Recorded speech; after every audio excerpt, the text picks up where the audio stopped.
Captain Vijayakanth அண்ணா இறந்துட்டாருன்ற விஷயம் இப்ப கேள்விப்பட்டேன்.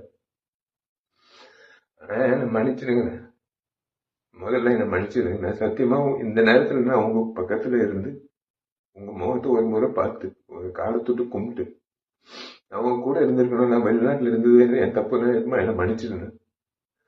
ஏன்னா நான் நல்லது செய்யறது சாதாரண விஷயம் இல்ல. எங்களை மாதிரி ஆளுங்க நல்லது செய்யறது சாதாரண விஷயம் இல்ல. எங்கேயோ ஒரு ஒரு யாரோ யார்கிட்டயும் இந்த ஒரு கத்துக்கிட்டு இருந்திருக்கணும். அது நான் உங்ககிட்ட நான் கத்துக்கிட்டேன், சத்தியமா சொல்றேன். ஏன்னா உங்க அலுவலகத்துல கிட்டத்தட்ட 20 வருஷம் முன்னாடி நான் கேள்விப்பட்டிருக்கேன்.